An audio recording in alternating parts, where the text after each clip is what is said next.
You remember how that girl in there, the people that was racing, they were, yeah, she was the glitch. Yeah. You telling me they don't look at me like the motherfucking glitch?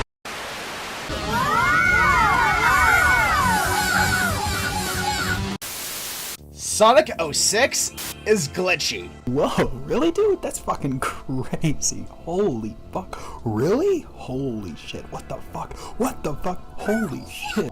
I know. Shocking, isn't it? Yeah, that probably doesn't come as a surprise to most of you. The game's buggy nature is probably one of the most commonly known aspects of it.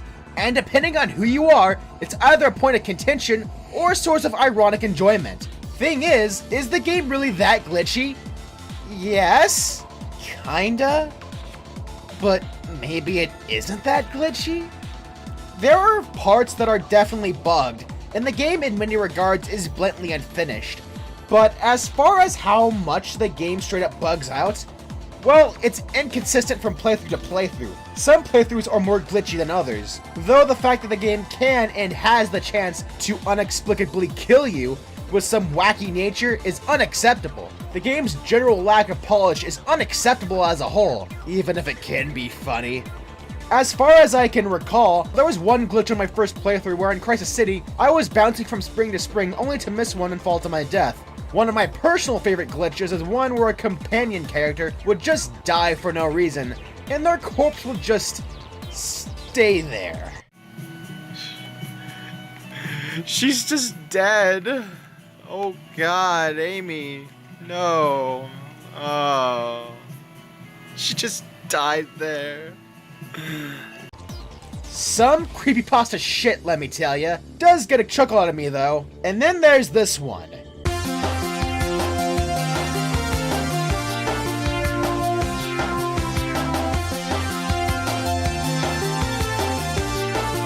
If you can go through a loop without touching the dash pad, you'll see your character casually strolling through the loop defying the laws of gravity. There are also several exploits I've managed to pull off. While this particular thing isn't necessarily a glitch, it still falls under the classification of an error, in that they accidentally keep in recording mistakes. Agent Shadow, E123 Omega has engaged Mephiles. Head to the Wave Ocean, head to Wave Ocean immediately. Agent Shadow, E123 Omega has engaged Mephiles. Head to Wave Ocean immediately. Boy, I sure hope somebody got fired for that blunder. There have been countless glitches posted online, many of which involve Sonic getting flung into space. Point is, the game is broken. Glitch hunting can be fun, I will say, though I do feel that there is some over-exaggeration regarding the glitches. They definitely aren't the game's biggest issue. They're just one of many.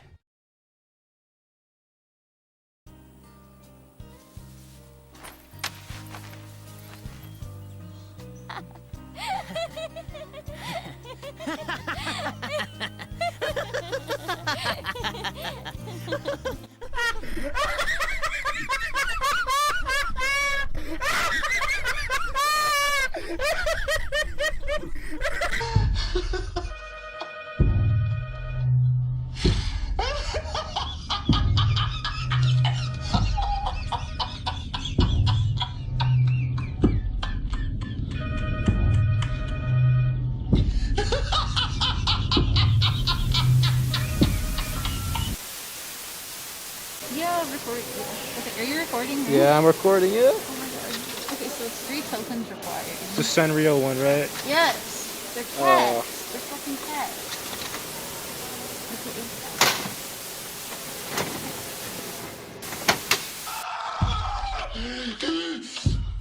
And on that note, what about the story? I've covered bits and pieces of it here and there throughout the review so far, but I guess it's time I give it the general inspection. It has the notoriety of being one of the most infamous stories in the series. I, however, find that this is not the worst the series has when it comes to story. The previous game, Shadow the Hedgehog, was a disaster of incomprehensible storytelling.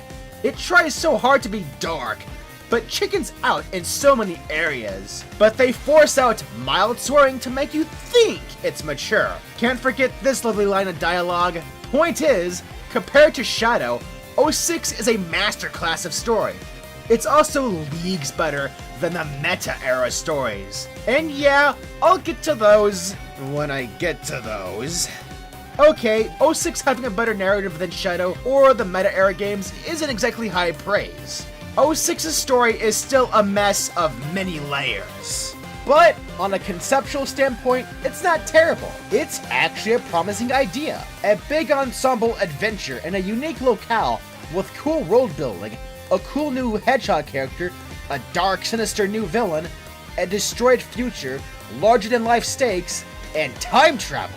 There's so much going on. It's a promising idea, but it also needed a lot of work. And of course, it didn't get that. The time travel is ridiculous, since it has no defining mechanics. There's no limitations or consequences. It's just something that the characters can do at will, provided that they have 2 Chaos Emeralds. Sonic and friends have such a big advantage over Eggman with this ability that it makes no sense why they didn't take certain actions. Then there's Mephiles, who can time travel at will, giving him an advantage over everyone else, which makes you wonder why he doesn't take certain actions as well. When it comes to the game's stakes, most of them are non-existent due in part to characters being able to go back in time and fix crap without consequences. Boy, I sure wish I could do that! Don't get me started on all the plot holes this creates, and especially don't get me started on the game's place in the timeline. Iblis being inside Elise isn't too stupid of a concept, but what is stupid is that her crying is what would release Iblis. Keep in mind, this is a character who suffered the trauma of losing both her parents as a young child, as well as having to follow in their footsteps as the leader of a country. Now you'd have to be a fucking sociopath to not cry at your own parents' death, especially if you're a kid. But hey, maybe it was installed into her as a young child to be strong and never give in to weakness. And that her meeting Sonic changed her, giving her a friend and allowing her to actually feel. But none of this is ever conveyed well at all. The most they do is force out a bad romance between her and Sonic. As a character, Elise is about as bland as your average side character in SAO, and she spends most of her time getting kidnapped, so her presence serves as more of an annoyance. And no, I do not think she needs to be a shonen-level powerhouse that can do 2 million backflips and wipe out an army of men with the swipe of a finger in order to be a good character, but for fuck's sake, you could do a lot better with her in terms of building her character and her relationship with Sonic. So now, how did this game handle Sonic as a character?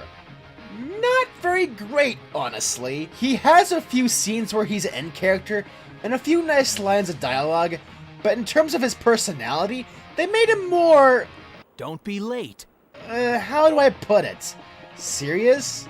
Yeah, serious. In the previous games, he was fun-loving, cocky, and charismatic, but when the story needed him to be serious, he didn't screw around. Not to mention, he had moments of sincerity and depth, like how he came up with an alternative for dealing with chaos because he knew sealing him away again wouldn't have done shit, or how he felt remorse for losing Shadow at the end of SA2 despite how much trouble he gave him. I haven't played Riders, but from what I've seen of its story, it has the right idea regarding his character. Same for Sonic X, in spite of how poorly aged that show is. He has a lighthearted aspect to him, but also a coolness factor, and a bit of an edge to make him stand out. A lot of that is not present here. They toned him down to make him more serious, in which now Elise is his only focus. Like, he doesn't once think about that silver hedgehog that's trying to murder him, even when he's in the same room as him, unlike in SA2, where he was focused on getting back at Shadow. So yeah, he's so bland, he makes Kirito look like Dante in comparison. Tails is here out of obligation, and the most he adds to the story is something that amounts to an afterthought, and Knuckles is just here, being about as useful as a backstage pass to Limp Bizkit. Eggman is alright, I guess. He has good lines, and Mike Pollock's delivery for them is solid. He has cool moments, and manages to trick the heroes a few times. Granted, this is entirely on the basis of this game's versions of Sonic, Tails, and Knuckles being as competent as Mr. Methrat's handling of Twitter. So Eggman is alright, but the story doesn't really give him much to do outside of kidnapping Elise, delivering exposition, delivering more exposition, and being a basic obstacle for Sonic. Sonic's story is the worst of the three, because it's nothing more than a repetitive game of hacky sack that Sonic and Eggman play with the princess. Meanwhile, Shadow and Silver experience a big adventure with themes of redemption, self-discovery, friendship, fighting for what you believe in, and so on and so forth. And they also deal with the main antagonist of the game, something that Sonic doesn't get to do. By comparison, Shadow's campaign feels like the main story, and Sonic is just a filler episode. And need I remind you what this game's name is? And then there's the Sonic and Elise relationship. It should be known that the concept of Sonic having a human girlfriend dates all the way back to the beta days of Sonic 1, with the scrapped Madonna character. It was an idea that was dropped, as certain people at Sega were quite against it. With how the similar idea was received in 06, it's not hard to see why this was initially rejected. Though what gets me is that when Roger Rabbit did the same thing, nobody batted an eye. Yet when Sonic does it, suddenly it's weird. But yeah. The common takeaway people have from this is, ew! Sonic is in a relationship with a human woman! While I have previously joked about this, I honestly couldn't care about that. And given that both humans and anthros exist on the same planet in the series, who's to say that there aren't any human and anthro relationships? Okay, I probably should stop while I'm at it. Look, I'm not saying that this was a good idea, and for the time, it definitely wasn't. But the concept wasn't the worst part of it. It's not even remotely portrayed as sexual. Well, at least the parts we see anyway. Who knows? Maybe when we're not looking, they could be fucking the pain away so much that their bed's in ruin. No, the worst part of the romance is that it's a bad romance. A good romance can be compelling, and while I hate to admit it, they do have some scenes that are nice, but those are few and far between. It's mostly surface level schlock, where they hardly have any chemistry, and there really isn't any conflict to make it interesting. It's so forced, and it's on the level of a self-insert fanfiction. And I'm definitely not the first person to say something along those lines. Changing Elise to a hedgehog might make it appear less weird, but it does jack shit to actually fix any of the core issues with this plotline. I guess this is all I have to say regarding Sonic's mediocre story in his own self-titled video game. Now, as far as the rest of the story is concerned, I do have my fair share of positives to go over. As I mentioned before, I love the idea behind Silver's arc and how personal it feels, with the motivation from his actions being stemmed from the trauma of living in a hellish future. He gets to see what he's fighting for, which furthers his resolution, but he's trapped in the moral dilemma of whether his actions are right or wrong. It's a very personal and human story, but unfortunately there are some particular hiccups in its execution, and it doesn't quite reach enough of its potential. But when it gets right, it gets really right. And when he and Shadow go back 10 years into the past to discover the truth, that's where everything starts to come together. As we see him question his objectives and the motives of Mephiles, seeing him finding out the truth is rewarding. Not to mention, he also discovers a way to deal with Iblis in the future. It's by this point that he realizes he was completely wrong for trying to kill Sonic. So how does he redeem his actions? Well, by helping Sonic, of course. You look like you're in a hurry. So, what's going on? Circumstances have changed. He never even directly says sorry to him, but you can tell by his body language that he's regretful for his actions. After helping Sonic, Silver and Blaze return to their future, with proper knowledge on how to deal with Iblis. They have one final battle with the Flamed Demon, and Silver tries to seal Iblis inside of him, only for it to be to no avail. So Blaze steps in to seal Iblis, while commanding Silver to use Chaos Control to send them away to another dimension. But having grown attached to Blaze, Silver doesn't have it in him to follow through. Didn't we already go through this? We agreed to save the world at any price!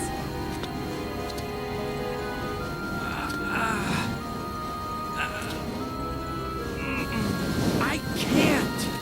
I wouldn't know what to do without you. You fought alongside me to save the world. You're my friend, right? And in a rather touching moment between the two, Blaze says this to him. You're still so naive. But I've always liked that about you. And so, she sacrifices herself, putting an end to Iblis. Silver succeeded at bringing in the prospect of a brighter future, but it came at a severe cost. Losing Blaze. Someone who had been by his side for so long. In a way, there is a message here, that in spite of the circumstances, you should cherish what you have in your life. Because, well, nothing lasts forever. Silver's story is quite memorable in spite of some sloppy execution, and it helps that Silver as a whole is a likable character. It's not hard to see why he's a fan favorite. And now, we've saved the best for last.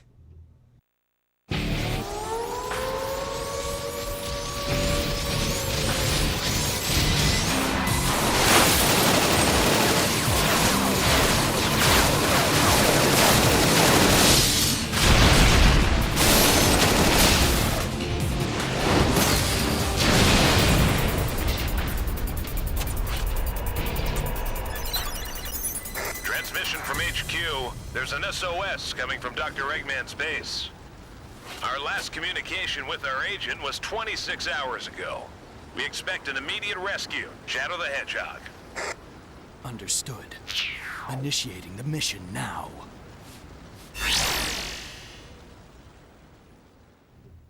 Shadow's arc in 06 is legitimately really good. For one, his growth as a character is quite immediate. He's moved on from the past and has even gone as far as to work alongside Gun, the same military that caused him so much grief before. Since in the extra mode of Shadow's own game details GUN training Shadow to become an agent as an apology for all the hell they put him through.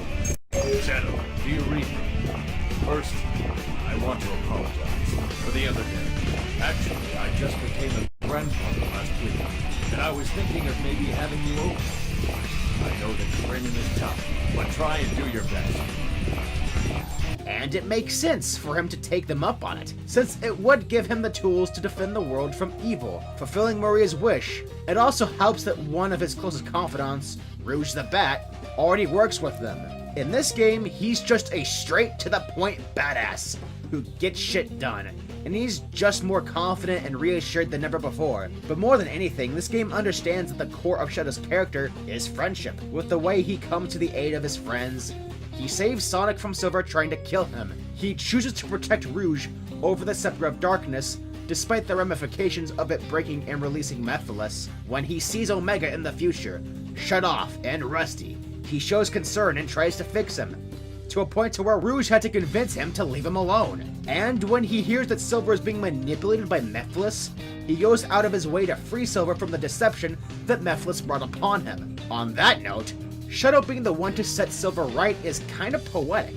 Since Silver being manipulated by Mephiles into doing something wrong, making him think that those actions will help, is kinda like a reflection of how Gerald manipulated Shadow into wanting revenge against humanity for what had happened to Maria. By enlightening Silver on the truth, he is further redeeming the actions of his past self, thus being a showing of how far Shadow has come as a character. The whole Team Dark dynamic in this game is really great too. Both Rouge and Omega are not only in character, but they actually do stuff in the story. Rouge seeks out Omega to request him to help Shadow in the future. Omega saves Shadow in the first battle with Mephiles. He even goes out of his way to fight Mephiles a second time.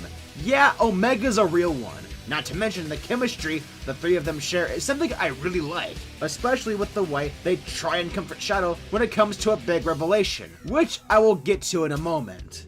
And then there's Mephiles, who in all honesty is the main antagonist of the whole game, with the way he's the one pulling the strings. But for Shadow's story, he's quite a central figure. In spite of the stupid time travel BS, Mephiles is a great antagonist. He's built up gradually throughout the narrative, and the more you learn about him, the more of a threat he becomes. He's just one sadistic villain, with the havoc he causes, and the way he manipulates characters throughout the story. He's quite proactive in the narrative, and with the way he's presented, as well as Dan Green's performance as him, he's a strong antagonist. I wish more of his potential could have been seen throughout the game, but still, the way they conceived him and what they do with him is still interesting, and his backstory goes really hard. He is but the result of pure human hubris. He was once a part of Solaris, a flame that was entrusted to the royal Soliana family. Said family then turns around and tampers with that very flame for their own desire, abusing the power they were trusted to protect, resulting in this once god becoming a fallen angel, an incomplete soul, angry at the very humanity that damaged and corrupted him, and now seeks vengeance and destruction. When he tries to manipulate Shadow, he uses his own experience with humanity to do so. Mephiles is pure evil, but not without intent.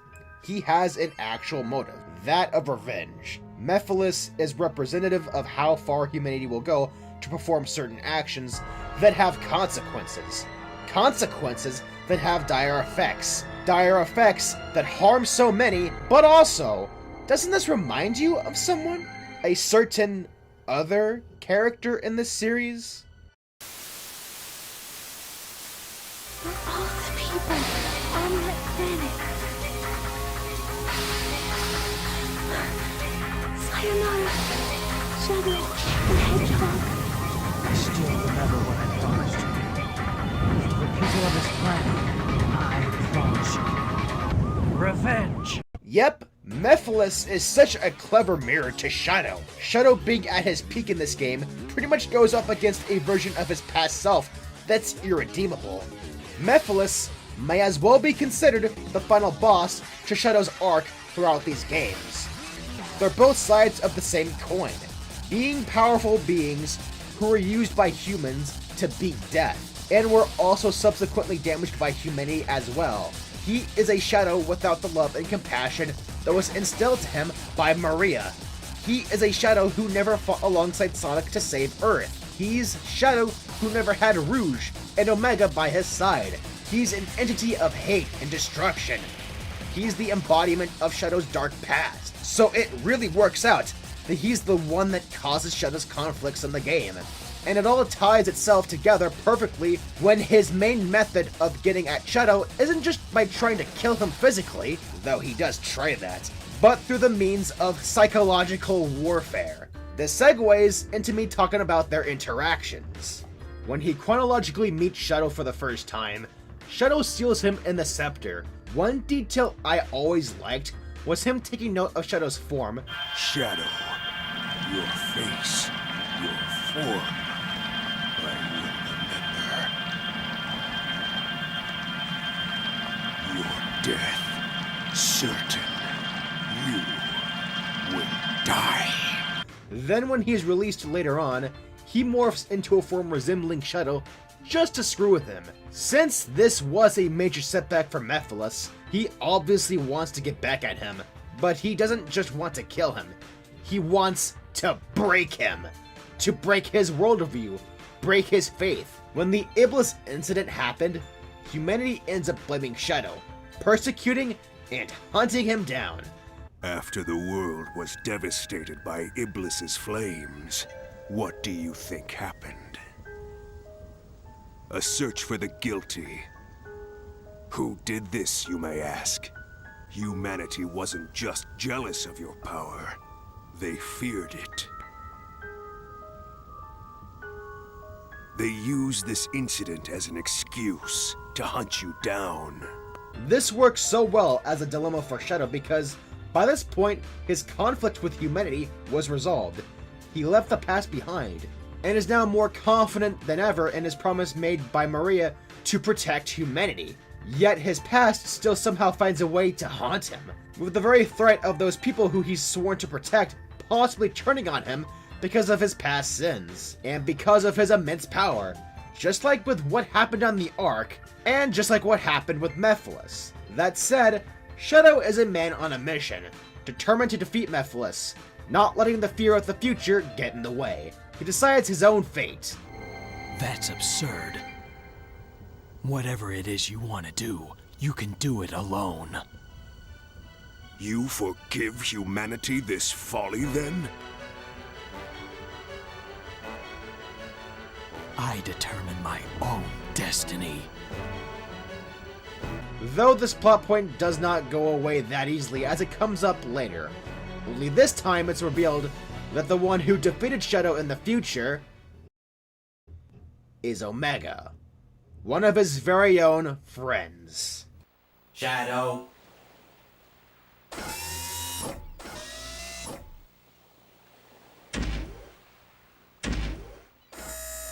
The one that defeats and seals you in the future is me. It's one thing for him to be betrayed by a world that he defends, but for that to be assisted by one of his very own friends? That disturbs him. It also upsets Rouge, and it upsets Omega enough for him to gat down Mephiles when he taunts him with that very information. That said, you'd think this would lead to some internal conflict, but it doesn't. Shadow? Even if you believe everyone in the world will be against you, know that I'll always remain by your side. Remember that.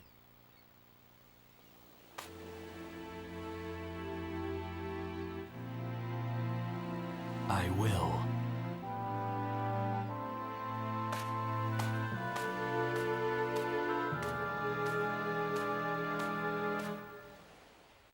This is Team Dark. They do for each other, they fight for each other, and they die for each other. They've been through so much together, and because of that, they have an unbreakable bond, and they're not gonna let someone like Mephiles get in the way of that. Sonic 06 has this theme of not worrying about the past or worrying about the future, but taking charge of today because that's what's important. Shadow's story perfectly encapsulates that. This cultivates into a great finale. Mephiles, having become more powerful than ever, once again taunts Shadow with the same question. It's futile. The world will betray you. Why fight at all? Why risk your life for those who will persecute you later? But this time, Shadow has an answer. As his friends stand close to him, he prepares to go all out, taking off his inhibitor rings and responding with one of, if not the fucking rawest lines of dialogue ever spoken by any character in this series. If the world chooses to become my enemy, I will fight like I always have.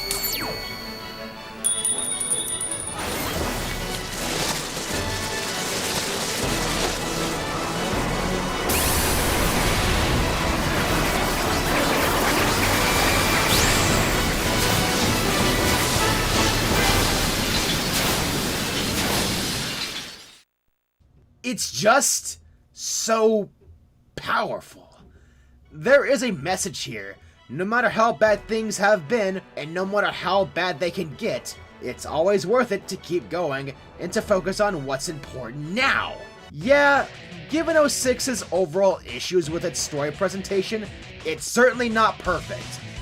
But it works beyond those issues to present some of the best storytelling in the series. It's full of great moments, has a great message, and is the perfect conclusion to Shadow's overarching story throughout these games. But overall, Sonic 06's story as a whole is a mixed bag. There is a lot of dumb shit here, but there are plenty of great ideas, and great moments that definitely deserve to be in a much more polished narrative. And there is a possibility for them to get that second chance. Given how much the Sonic movie series has been lovingly adapting story beats from the games, it's not out of the realm of possibility for them to adapt ideas from this narrative and give them their full potential. Regardless, there is a lot I do appreciate from this game's story. Anyways, before I talk about the final campaign and wrap this whole thing up, I should briefly go over the presentation.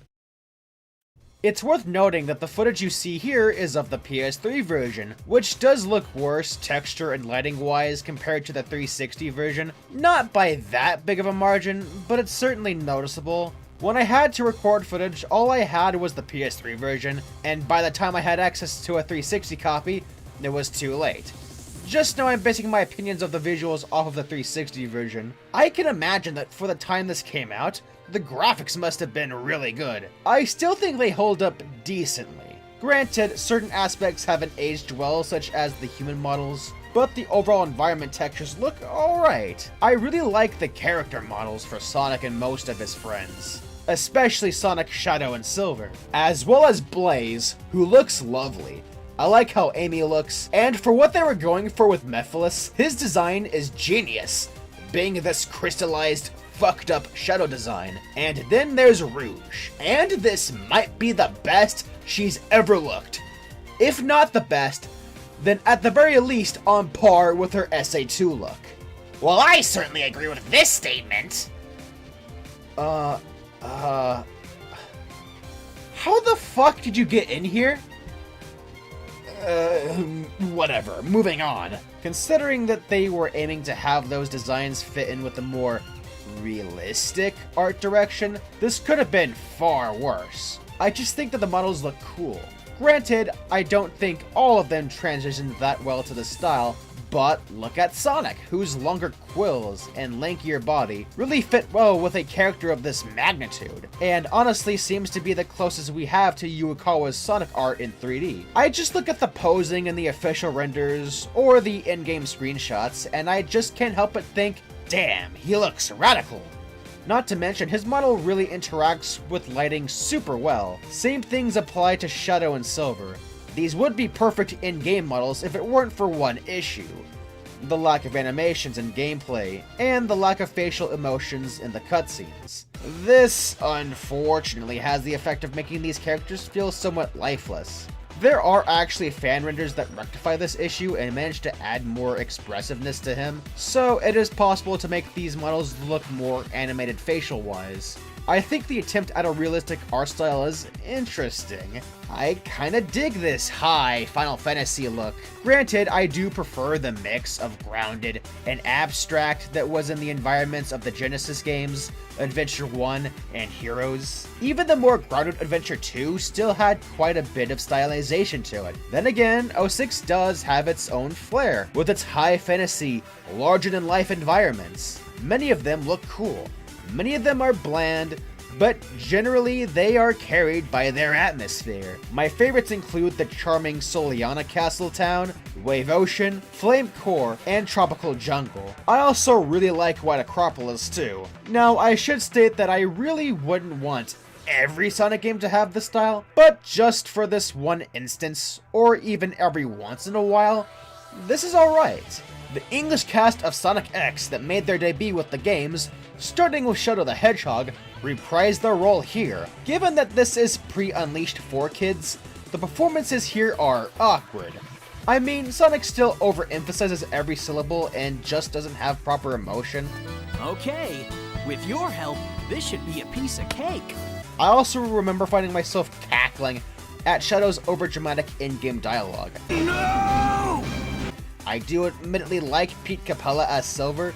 He has his moments in the cutscenes, but his in-game dialogue is grating.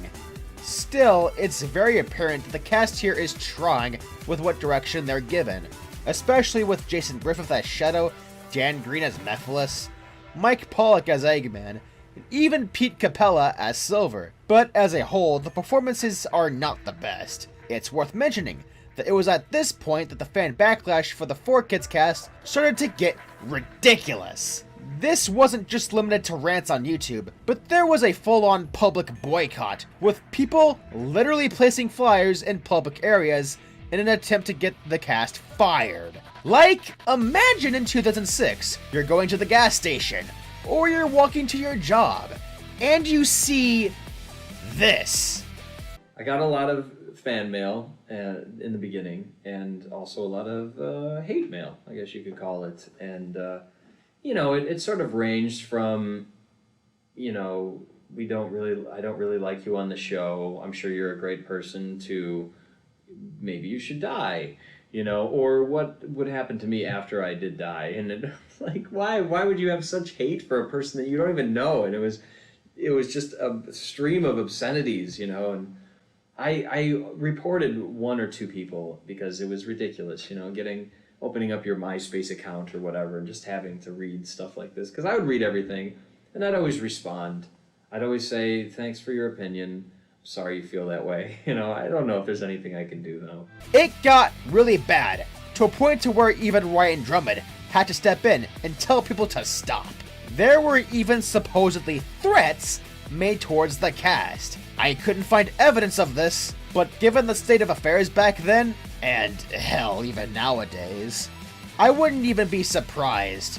It goes without saying that harassing and threatening an actor just because you don't like their performance as a character is absolutely unacceptable. It's something that just happens all too often.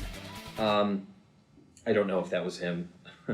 But, you know, as I said, you know, it's something that younger kids, I think, do and don't realize that they're real people that do these jobs, and it's not just a faceless, you know, corporation. They're like actors and artists who really try to create something out of nothing. You know, there was someone who was like, I don't know, I had a good laugh about it with some of my friends. It's easy to pick up on the major theme of this review being everything having some sort of caveat. But there is one aspect of 06 that virtually everyone can agree on being absolutely divine.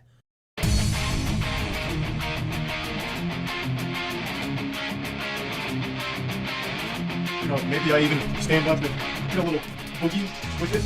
Oh, was that a SpongeBob? Huh? Oh, camcorder being an asshole? Oh, you know what I'm saying? Weird.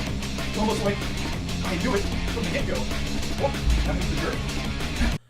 And that's the soundtrack. I just don't think my own words could do it any justice. I mean, I could try. Every single level theme is fantastically composed, with a wide variety of instrumentations and genres. Each theme fits their respective level perfectly. The game's soundtrack covers many sounds, feelings, and emotions. Wave Ocean, being the first level, had this sublime mix of relaxing guitar and energetic drum and bass.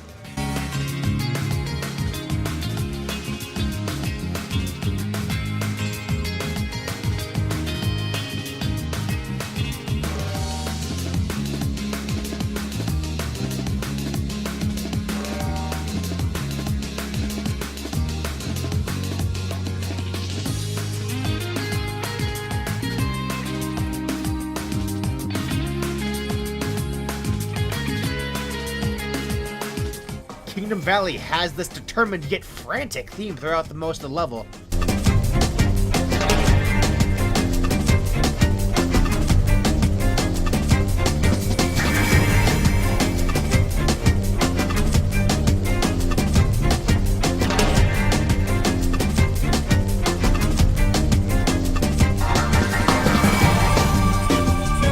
With the mock speed section having this release of emotion as you dash your way to the goal.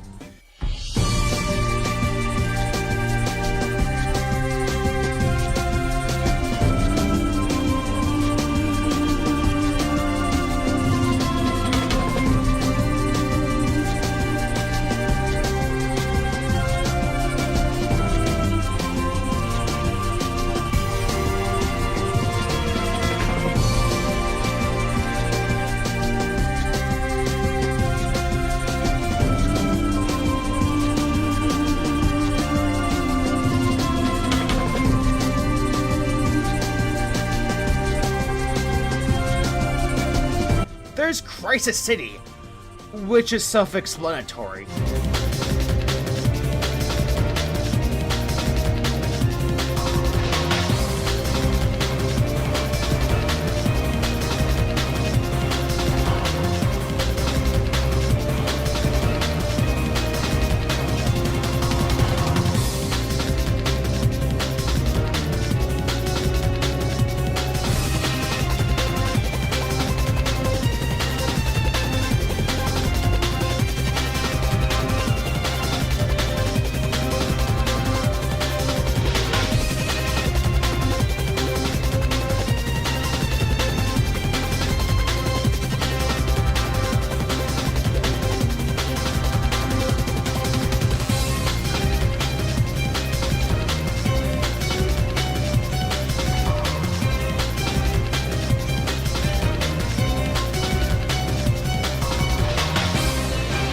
really, there's just a wide variety of moods.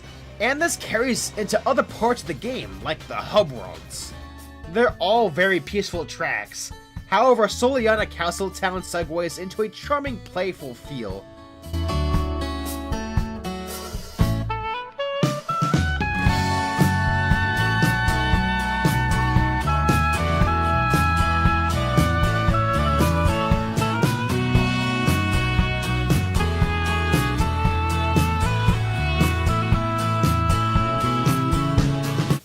Whereas Soliana New City has an upbeat funk to it.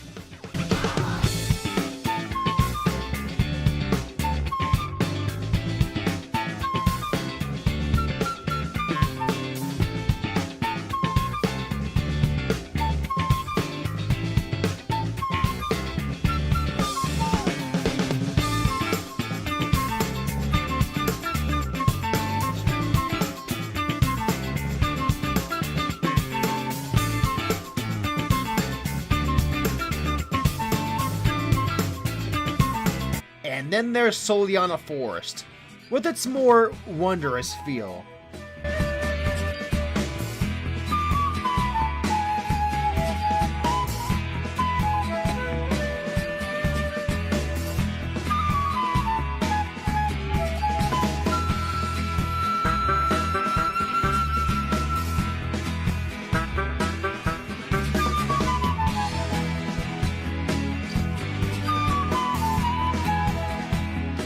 And oh man, the boss themes. You got those grandiose, orchestral tracks you hear during the fights with the big mechs and monsters. Really has that all-encompassing feel.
You have the Mephiles boss theme, with their mix of piano and intense techno to create a melody of creepy and insanity.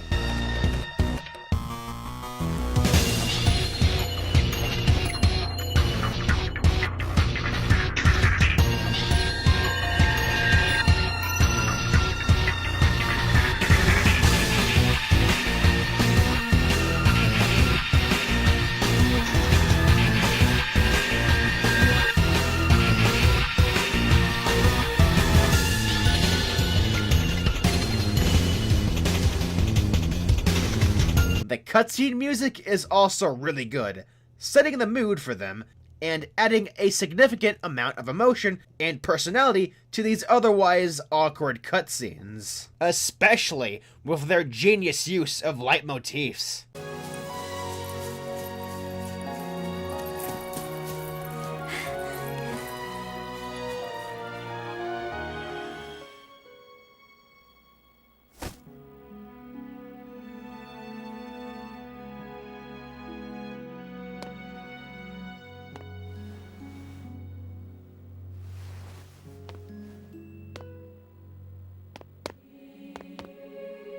I'm sorry, but can you take her to a safe place?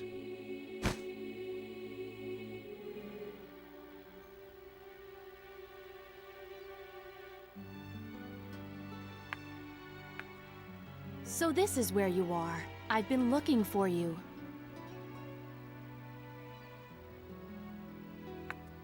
What's wrong? Well, Blaze? To kill someone to save the world. Is that really the right thing to do? And then there's the vocal themes. Oh boy, the vocal themes! His world serves as both Sonic's theme and the main theme of the game, and it has about a Sonic-tillion different remixes. With how this song ties into the game's overall message, I think it having a constant presence with all these remixes is a neat way of reinforcing said message.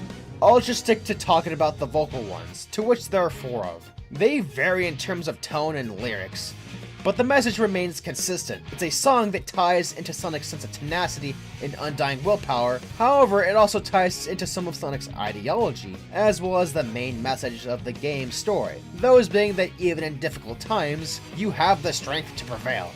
Don't fret about the past, but keep moving forward in spite of what bad things may have happened. Don't worry about what the future holds. Focus on the present, which is more important. To take on your issues head on, and not to fear the outcome. To break free from your own worries and to be yourself. To take a chance and break free from the mold.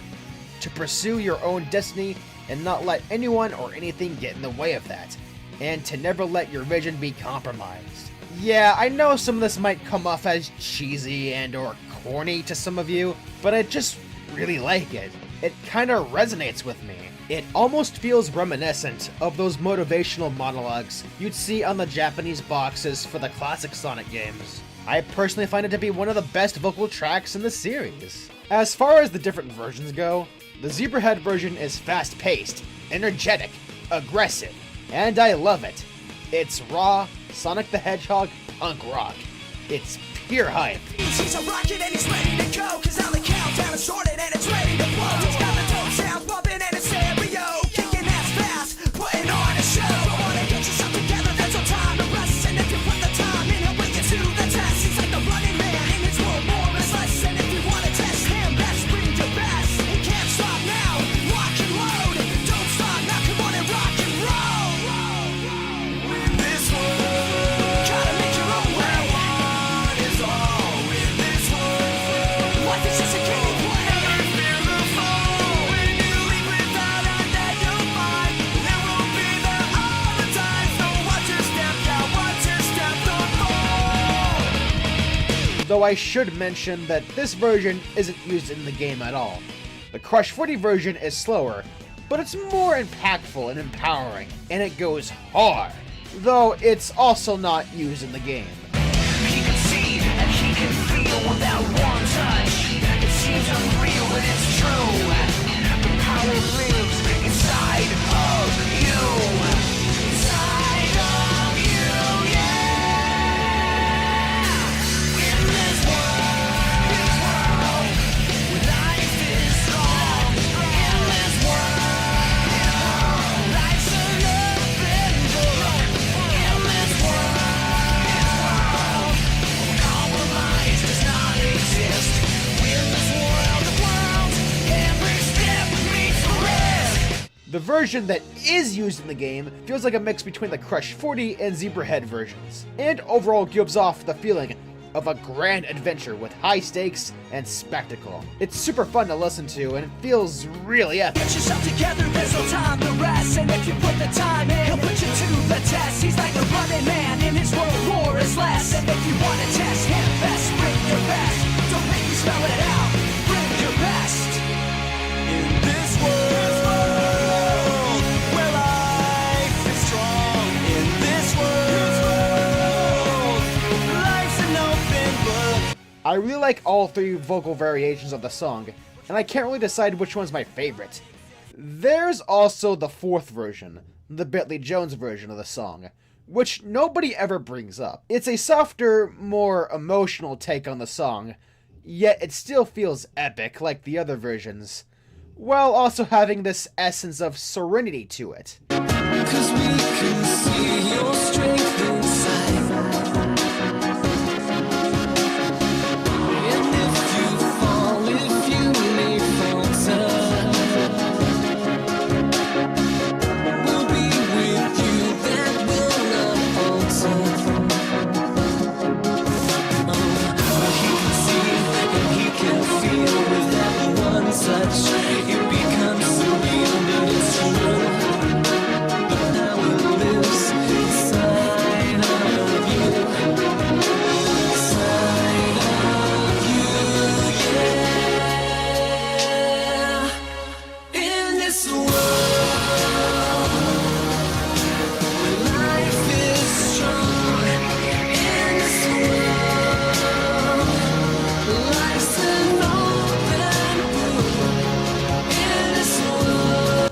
It's really underrated. His world is great, and the other vocal themes are also pretty good too. Though Crush 40 does take a bit of a backseat, they still have their presence with a cover of All Hail Shadow. It's a very good cover, and it fits Shadow's arc, being pretty emblematic of the more heroic, confident, and self-assured Shadow. All hail Shadow, heroes rise again, obliterating everything that's not your friend. Nothing can stop you now, no ghost to bring you down. There's nothing left to lose, you win. Silver's theme is Dreams of an Absolution.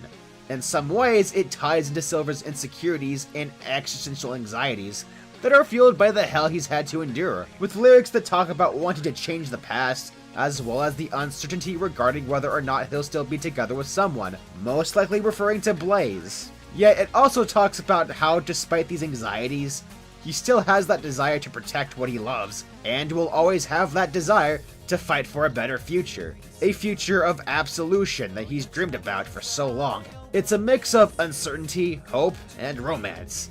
And I love it. I know the autotune might be a turnoff for some, but I think it's alright here. The instrumentation is great, and the vocals by Bentley Jones are fantastic, and they complement the message of the song really well. It's certainly a great song that helps me to appreciate this character even more.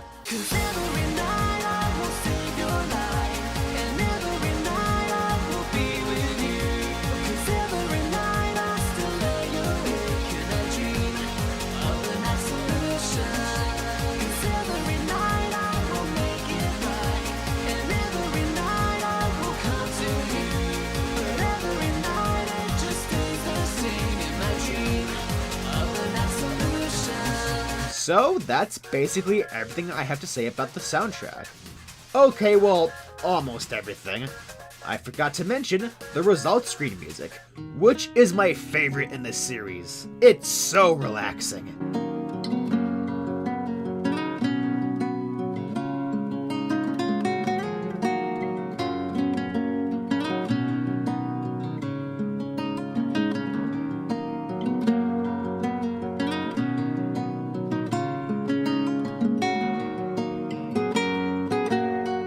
But yeah, this has got to be the longest I've gone on talking about a video game soundtrack, hence why there's probably some stuff I left out. It's just that good. It's so ambitious, it's artistic, it's Sonic music, baby. This was one, if not the first major Sonic OST Tomoya Ohtani worked on, and he hit the fucking home run. Anyways, before I go on to the game's final story and wrap everything up, I want to talk about a piece of trivia related to Sonic 06's development that I wish I had brought up sooner. It's time for a fun fact, kids. Let's talk about 5th Phantom Saga. 5th Phantom Saga was a first-person shooter by Sonic Team that was in development around the same time as 06. It would have been centered around a silver-haired protagonist who had psychokinetic powers. Sound familiar? Though it's worth noting that these powers were portrayed by this ghost that the protagonist had control over, which automatically makes this a JoJo game, even if it has zero connection to that series. It's safe to assume that this was cancelled since it never came out. Yeah, it's not known as to why it was cancelled, but one thing that is known is that some aspects of it did live on in Sonic 06, most notably Silver's gameplay. It's a shame that it never came to be because it looked so cool and so interesting, but given the state of affairs with Sonic Team at the time, it's not hard to see why it never materialized. But hey, at least it lived on in a shitty alternate playstyle in one of the most infamous Sonic games. Yeah. Okay, let's get moving. I guess you could say that a general theme of this review is how all over the place 06 is in quality. It's got a whole bastion of great ideas, but the execution varies. Anytime there's something bad, there's something good. And anytime there's something good, there's something bad. And no more is apparent than in the game's final story segment. And oh boy, is this the final story segment to end all final story segments. Mephiles just straight up murks Sonic, which puts Elise into an immense despair, causing the release of Iblis. With the Chaos Emerald in the hand of Mephiles, he uses Chaos Control to merge with Iblis, becoming Solaris once more and consumes all of reality. The past, future, and present have been merged into a cosmic hellscape. All the other characters find themselves brought together in the same location through the spatial distortion that Solaris caused. They lay witness to the shocking revelation of Sonic's death, with Amy in particular breaking down into tears. They reflect on how they could defeat Solaris if Sonic were alive, but because he's dead, such a thing isn't possible, since they would need 3 Chaos Emerald-infused, supercharged hedgehogs to defeat Solaris in the past, the present, and the future. Oh yeah, I guess Super Tails and Super Knuckles have been retconned by this point, haven't they? With this in mind, everyone begins to lose hope, as all reality is seemingly doomed to be consumed by Solaris.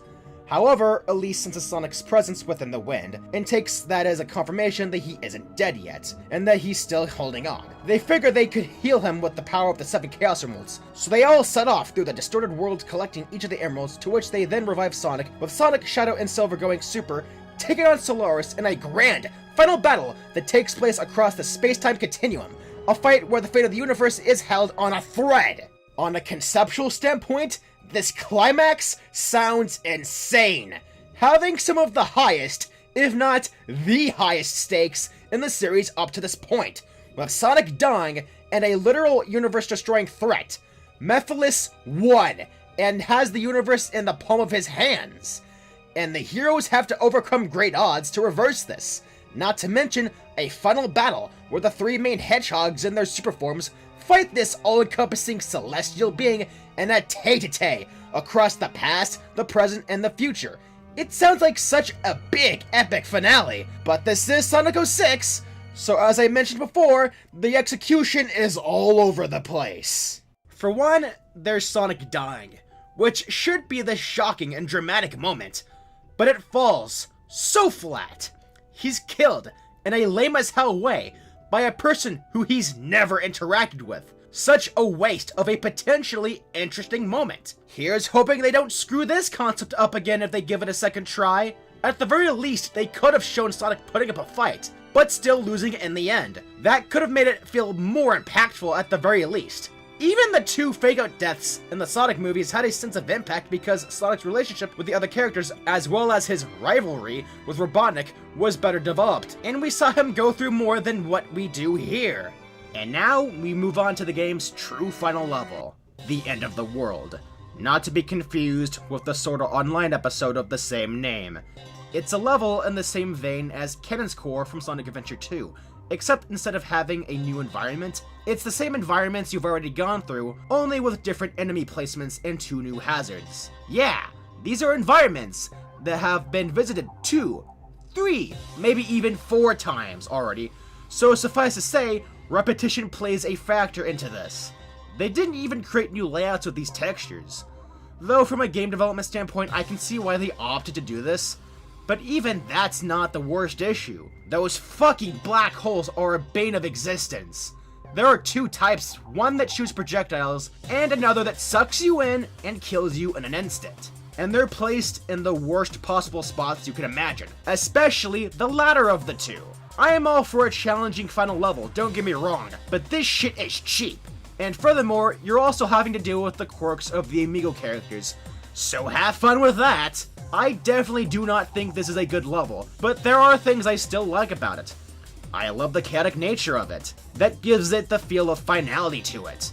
And the lighting and color filters add to that apocalyptic vibe. And the song that plays during the level is this long, ever-evolving piece that's split amongst each of the individual sections that gets more intense and frantic as the level goes on. If you go into the comment sections of an upload of these level themes, you'll see people dissect and decipher the meanings and how it ties into each of the characters' feelings of loss, as well as the stress from the dilemma they have to deal with, and their mission to bring Sonic back to life. It's really neat stuff. Again, it's not a great level, but these little aspects do help it to be a little better. And as a penultimate set piece building up to the final boss, it's almost nice. It's just a frustrating level. But alas, the 7 Chaos Emeralds are now obtained. And... yep, you were probably waiting to see me talk about... this scene. Sonic, come back. To me. To us.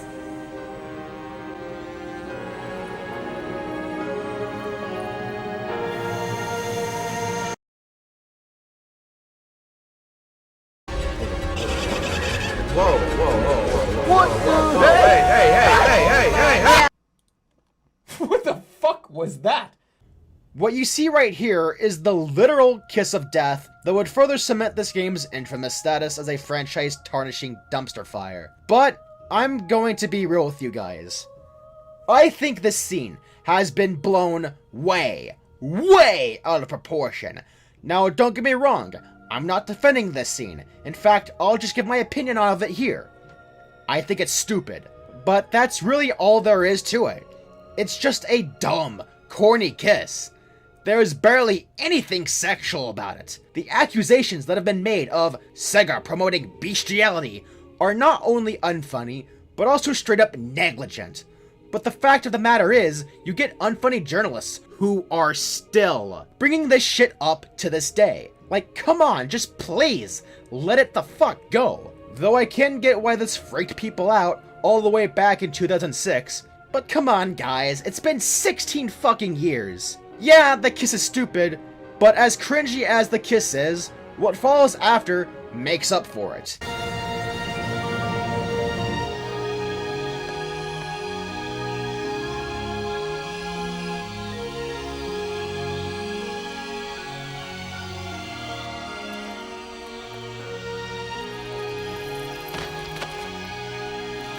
Thank you, Elise.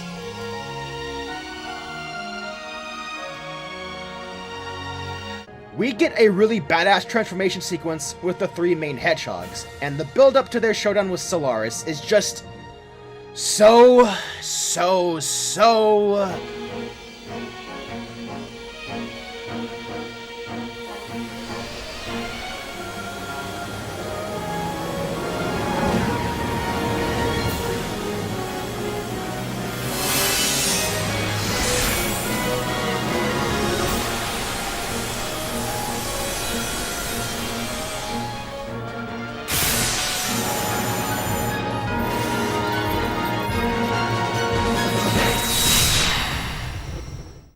oh, it sends chills down my spine.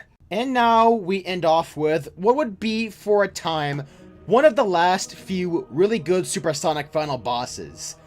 Being that this is a playstyle unique for this boss, the first phase is simple and functions more like a tutorial for the super forms. Granted, it doesn't exactly spoon feed you how to damage him at first, but as you play around a bit, you do figure out how to do so. Though I do have a few initial issues with the fight. The switching between characters is a bit awkward, and there is some jank with the animations. Granted, the last thing is a general 06 issue. Otherwise, the fight plays very well, and ironically enough, this playstyle is the least glitchy of all the ones in the game, which really isn't that much of a positive now that I think about it, but the fight's presentation is solid. It's very atmospheric with its environment, and the music is foreboding, with a sense of uncertainty given that you're in a fight against a hyperdimensional being that's hellbent on destroying reality, with the fate of existence being determined by this event.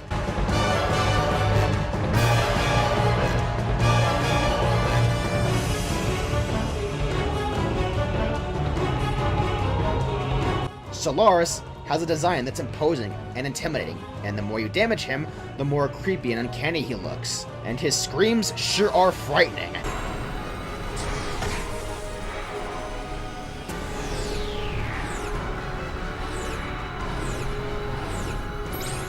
As far as the fight itself goes, you start off by grabbing his projectiles as silver and redirecting them back at him. However, you can't just mindlessly throw his attacks back at him, as you still have to properly time it so it actually hits and doesn't intercept with other projectiles. You also have to worry about dodging his laser, which does actually damage you. Once you hit him enough times and damage his left arm, you then switch to Shadow and fire his Chaos Spirit as right arm. Then you finish him off by ramming into him as Sonic. But then you have his second phase.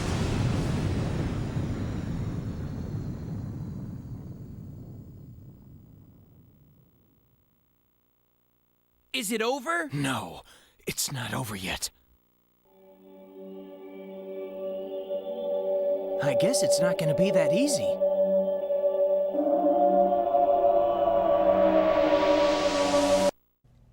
this is where the fight truly begins.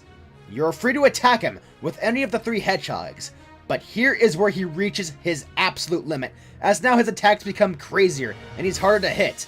Now the fight is about strategy and effectively utilizing each of the 3 hedgehogs' abilities. And what can I say other than it fucking owns?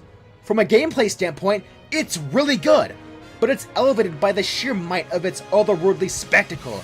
He tries to barrage you with both of his main attacks at the same time, and even attempts to strike you down with the offense of an ethereal laser show. The fight has this kinetic energy of an ongoing battle, and there is very little in the way of dead air.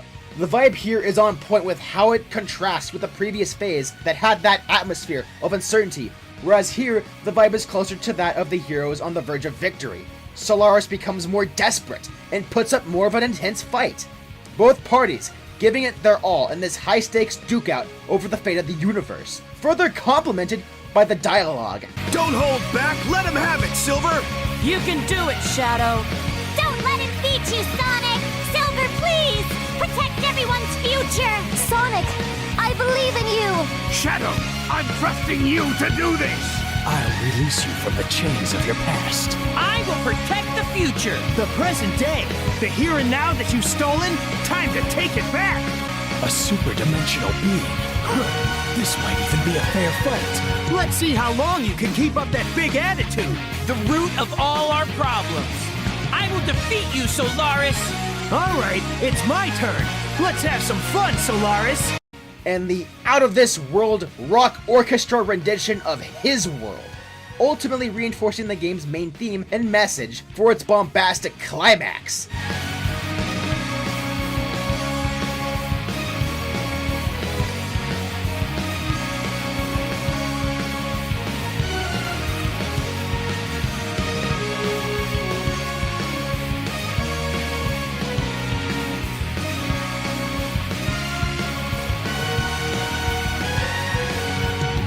This boss has the gameplay, the music, the stakes, the concept, the execution. It has it all. Though it is held back by some jank, it's still a really good climax. Not the best, but one of the best. And for all you have to go through, this is a nice reward.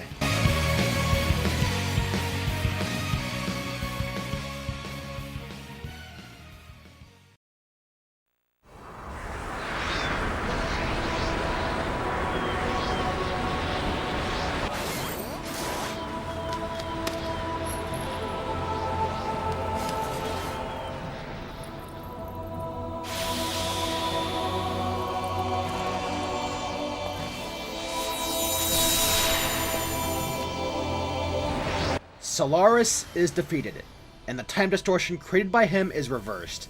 Sonic and Elise are sent back in time to come face to face with the original form of Solaris, the original Flame.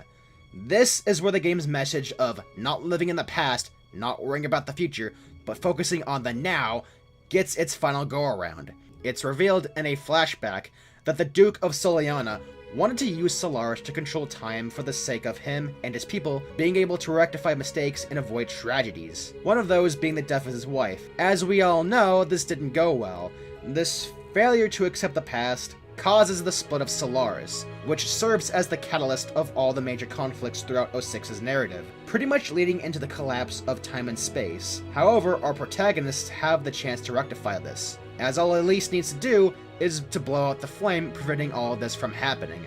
I like to personally interpret this as Solaris giving in and giving another chance to Elise to redeem the sins of her father. Of course, this comes at a price for Elise, as everything that happened on this adventure will have been erased, including the time she spent with Sonic. Evidently, she is hesitant. Well, hesitant is putting it lightly.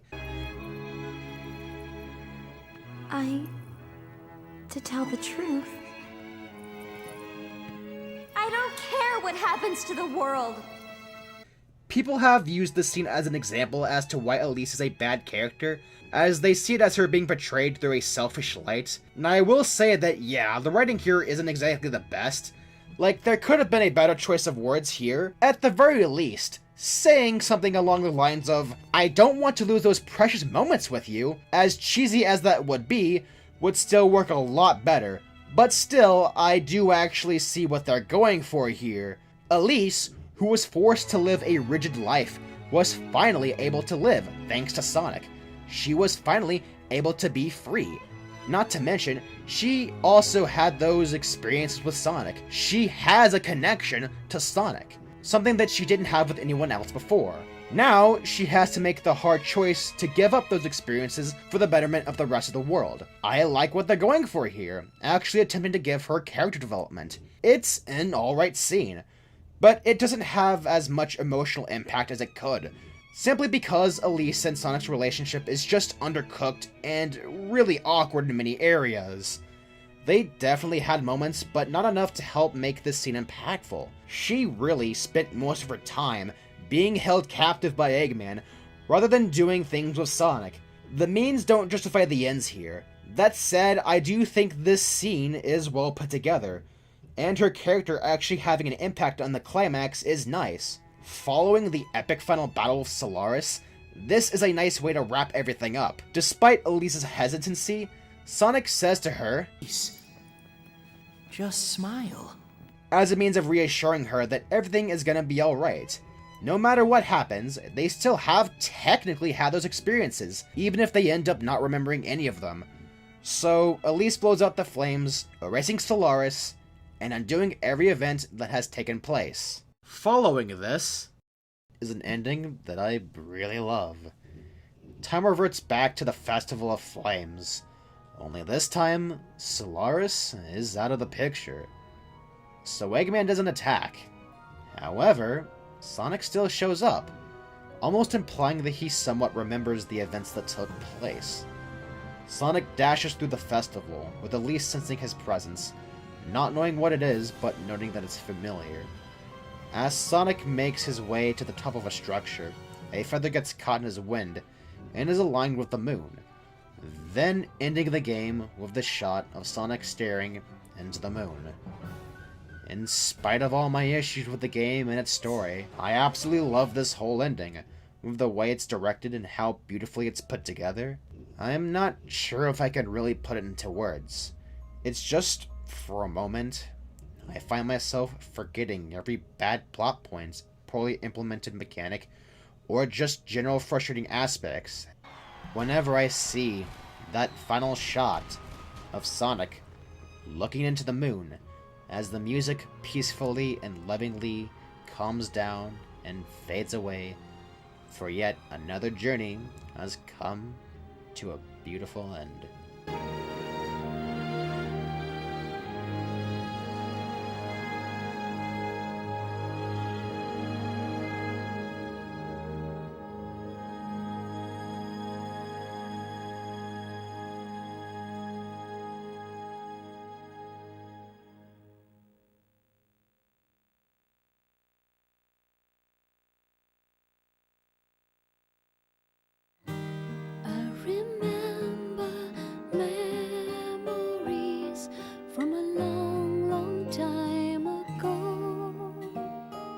And that's Sonic 06. And boy, what an emotional roller coaster this was. This certainly is one of the biggest mixed bags I've experienced. But I'm not gonna sugarcoat it. The game isn't very good. The fact the game was released in this state is unacceptable. Several of the playstyles just don't work. Even Sonic himself is a major downgrade from before. Shadow has some of the worst combat, and all of his vehicles are shit. Silver's overpowered nature is fun at first, but when the novelty of that ends, you're left with a slow, repetitive playstyle, with one of his levels having the worst attempt at a physics puzzle I've encountered. And don't get me started on the rest of them. The game is just really undercooked in a lot of areas. The loading times severely break the pace. It makes going for the side content sound like a frightening thought. And it's already bad enough with the few mandatory town missions you have to do just to get to the levels, meaning an unhealthy amount of loading screens you have to slodge through. Many of the bosses are a test of patience. And then there's the story, which is full of stupid shit and really needed a second rewrite. I could go on, but I basically made a good case throughout this review, though I'd argue the worst part of 06 isn't even in the game. but it's more or less what it did to the rest of the series, and how it changed Sonic discourse. This should have been the adventure formula's equivalent of Return of the Jedi, but it wasn't. Instead, it killed the adventure formula, its potential being shot through the heart and left to the wayside, because this scared Sonic Team from wanting to do anything remotely similar to it. It's one of the reasons why we have those asinine mandates. Well, alongside Ken Penders anyway. And I'm pretty sure this game is what set the series to take the direction it did in the 2010s. And yeah, I'll get to that. History is changed, and apparently Sonic was shit from the very onset. Sonic's had a rocky jump to 3D, as said by every hack fraud game journalist or reviewer. Suddenly the series became a target for ridicule by the gaming community. Because of this game, it's a lot harder to be a Sonic fan. Even if we get a new game that ends up being good, you'll still have hack fraud reviewers trying their damnedest to make it look like shit because it's Sonic and therefore it sucks. And of course, that began with this game. There have been plenty of great games in the series, before and after 06, but no! This is the only one that exists apparently, and is only the true representation of the series' quality. So with that said, regarding the game's issues as well as its impact on the series' reputation and continued development, you would think that would be enough for me to absolutely hate this. Well, here's the weird part. I kinda don't. One thing I want to get out of the way is, overall, I think the way this game has been talked about has been greatly exaggerated. Don't get me wrong, it's bad, yes, maybe even one of the worst in the series. But the absolute worst? No. Unlike Sonic Blast, it doesn't make my eyes bleed. Unlike Secret Rings, I can actually control it. It's way more playable than the Gamecom version of Sonic Jam, and I can go on and on. I know comparing crap to shit doesn't make the crap look any better, but the point is, in this long-ass franchise spanning a shit ton of games, there has been way worse. And to call this one of the worst games of all time? Please! Maybe it's one of the worst you've played, but there is way, way worse! But also, what I've made clear throughout this review is that with everything that I thought sucked or hated, there were also plenty of things I found myself loving. For as unfun as the basic gameplay and the various playstyles are, the actual level designs are well done. The romance with Sonic and Elise is dumb, but the arcs that Shadow and Silver go through are really fucking cool. The art direction is a little weird, but it still plays into some really cool environments, and the spectacle is some of the most artistically pleasing in this series up to this point. The time travel mechanics are dumb, yes, but what they do with time travel, like Sonic and friends fighting their way out of the post-apocalyptic future, and Shadow using it to go back in time to show Silver the truth about Mephiles, that stuff is really interesting. The bosses have many problems, but their size and scale is something to admire. The entire end of the world segment is frustrating, but the concept alone is raw as hell, and the atmosphere is chilling. And then there's the final boss, which is one of the best in this series, and the ending that follows it is beautiful. Honestly, I'd go as far as to say, really, at its core, it's pretty solid. It just needed that time in the oven. Had it had that time in the oven, it could have been pretty good. Great even, given how cool its concepts are.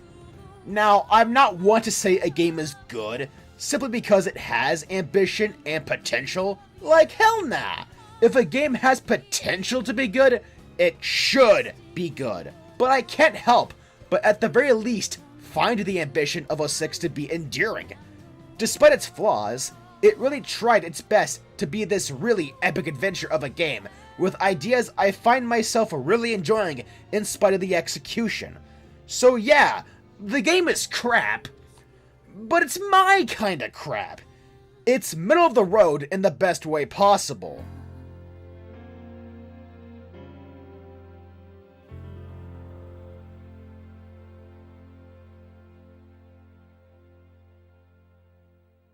However, we aren't done just yet.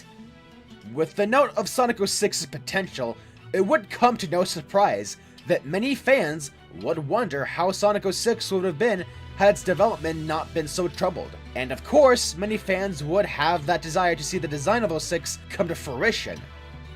Well, one legend by the name of Chaos X decided he would be the one to do something about it. And with that said, we enter Project 06, a fan remake of Sonic 06, built from the ground up with superior gameplay and physics. And if you wanted proof that Sonic 06 was solid at its core, and just needed more time in the oven, this is all the proof you need. The physics are a big step up from the original, having a sense of weight and momentum. You're actually interacting with these environments, and it simply feels good to move around. There is some initial jank, but once you get used to it, you have control so damn good that if this were officially released, it would probably be the best movement in a 3D Sonic game. Sonic is actually fast here, and he has his spin dash from Adventure 1, which is incredibly fun to use. And it also just feels good to homing attack several enemies in a row. The gems actually function as intended, and can even be leveled up 3 times by collecting chaos drives from fallen enemies. This really adds a lot of strategy and options to how you can approach these levels, and overall increases the skill ceiling. Yeah, some are better than others, but it's just fun to pull off some crazy shit with them. The Mach speed sections have a greater sense of control, with how you can move in the air and having more control of your speed, making these exhilarating joyrides 10 times more enjoyable by getting rid of the things that made them feel cheap. And while the snowboarding can still be some getting used to, it still feels way better, and you can actually pull off tricks. Shadow's attack speed is increased, his Chaos Spear is actually worth a damn, his Chaos Forms are a great increase in power, and his Chaos Blast is wonderfully destructive. Silver's snappier movement does wonders in actually making him enjoyable to play. His telekinesis is more refined, his air dash is really sick, and even has this cool little projectile move. So yeah, Sonic is exhilarating, Shadow is powerful, and Silver is liberating. As for the rest of the characters that are available, Tails' dummy ring bombs do a spot-on job actually hitting their targets, and his tail attack has never been better. Knuckles is a really fun powerhouse character, with me getting enjoyment by wrecking enemies with him. Same thing with Rouge, who has her kicks from Adventure 2.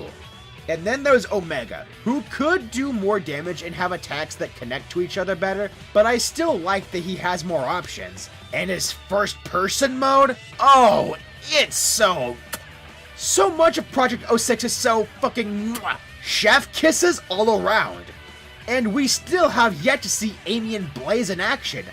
I can only imagine how good they'll be in this. And then there's the combat, which not only does feel good, but also incorporates a neat skill system where when you get a high enemy combo without fully touching the ground, you can get an immense amount of points. And there are a lot of ways you can optimize this, not to mention the insane attention to detail, like the inclusion of scrapped contents like the Rainbow Gem, which lets you go supersonic. Shadow can get an upgrade that lets him do the thing he did in the end of his story, where he lets go of its inhibitor rings and goes full beast mode.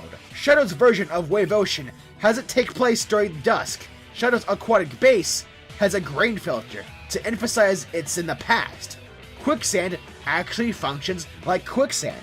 Lava only chips away at your rings. And then there's the cutscenes you get before a level starts, or even during a level that really adds cinematic flair to the game. I could go on and on. Point is, Project 06 is a wonderful effort to bring Sonic 06 to a level of insane polish, and to finally have its artistic qualities fully realized. At least from a gameplay and presentation standpoint, that is. The next release is said to be the last one, adding in Silver's campaign with his amigos, as well as the bosses, and possibly all the homeworlds. Thus, when this arrives, we'll finally have a version of Sonic 06 that's basically a masterpiece, and turns what is one of the most flawed 3D Sonic games into potentially one of the best. So, Sonic 06 is getting its happy ending, and that's wonderful. That said, ignoring Project 06 and just looking at Sonic 06 as a whole, it's a very weird game, but one that I can get somewhat of a kick out of. But regardless of what I or you think, it can't be denied it left a mark on the series, and would set the stages of a transitional period within the next few titles. How well does the series fare from this point onwards? We'll find out soon, but for now, I gotta pack it up. And until next time, I will see you all later.